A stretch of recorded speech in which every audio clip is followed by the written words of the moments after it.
Iran ने Saudi अरब हो या फिर इजराइल, कतर हो या फिर बहरीन, ओमान हो या फिर यूएई, सबको बराबर की डोज दी है।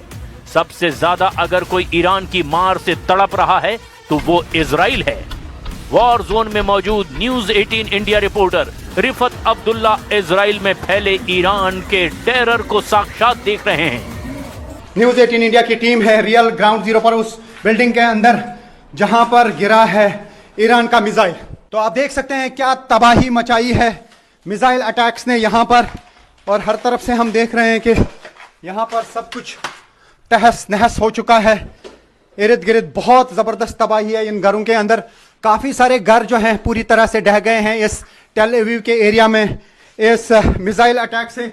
और न्यूज 18 इंडिया की टीम है रियल ग्राउंड जीरो पर, दिखा रहे हैं आपको वो सच जो बाकी चैनल्स आप तक नहीं पहुंचा पा रहे हैं। तो यहां पे आप देख सकते हैं कि मिसाइल से क्या तबाही हुई है।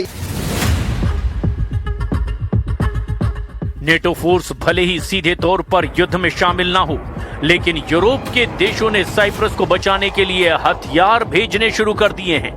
स्पेन का युद्धपोत साइप्रस फ्रंट पर आ रहा है। यूरोपीय देशों की धमकियों के बाद पुतिन ने भी ईरान को खुलकर बैकअप देना शुरू कर दिया है। प्रेसिडेंट पुतिन ने कहा कि वो यूरोपीय देशों की लाइफलाइन काट डालेंगे। असल में यूरोपीय देश रूस से गैस खरीदना बंद करने जा रहे हैं। पुतिन ने इसे रूस के फायदे की बात कहा है। They will impose further restrictions up to a total ban. At the same time, other markets are opening up, and perhaps it would be more profitable for us to stop supplying the European market. Putin ने यूरोपीय देशों को सबक सिखाना है। Iran से America Israel का युद्ध पुतिन को सॉलिड ग्राउंड दे चुका है। पुतिन किसी भी वक्त यूरोप पर टूट पड़ेंगे।